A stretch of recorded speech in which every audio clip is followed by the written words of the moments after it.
Muchísimas gracias. Thank you very much, and good evening to everyone. I'd like to take this opportunity to thank UNESCO for organizing this meeting today. The government of Guinea, Equatorial Guinea, says that we believe in quality education as being one principle for equal opportunities and fair opportunities.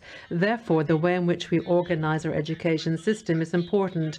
We have primary, secondary, and further education in our country. And we have also got a guarantee to provide education free of charge from primary and secondary, basic secondary education as well.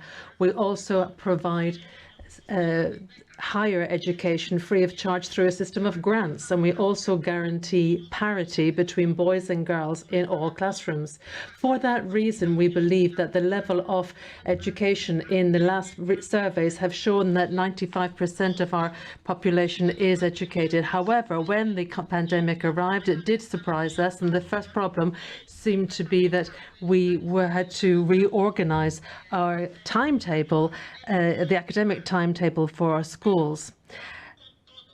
However, there came a point when we had to close all of the schools because the pandemic became so serious. So all schools were closed, and the government decided that they were going to provide vaccinations for all adults over 18 years of age. And they continued with education via remote channels. We then developed a sensitization program for families so that they were able to be better involved in the education of their children at home. Following on to that, once we actually carried out a national survey, we saw that there was a need for us to create better infrastructure and improve our communications structure so that it was able to provide for remote education. We needed to strengthen the capacity of teachers using new education tools, using the digital tools that were made available for them to teach at a distance. We were also able to provide support for students through bursaries and grants so that students could continue to study. We have also been looking at how we can transform the education in our country, and one of the calls has been to increase the digitalization of our education centres.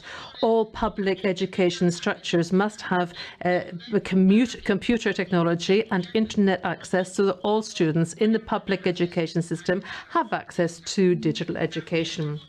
Also, we have been asked to improve the infrastructure that already exists, the education infrastructure, to think about how we can ensure that we have classrooms which are suitable for special education.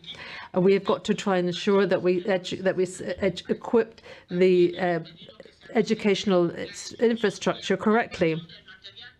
We've got to make sure that we have the right educational tools so that also all students have access to the material that they need to enable them to participate in education through having the right textbooks that are required. We have also asked, because we have the rural exodus in our country, and we've seen this very recently, that there's been a real migratory movement affecting the larger cities mostly. We've had to extend our infrastructure to other towns and villages where there are a lot of students. We've had to make sure that more programs are made available via television, for example, so that we're able to provide education even at primary level. We have now asked for school at home to be provided at all levels of education in the country. And this is one way that we're hoping to overcome the health crisis that we're suffering from in our country.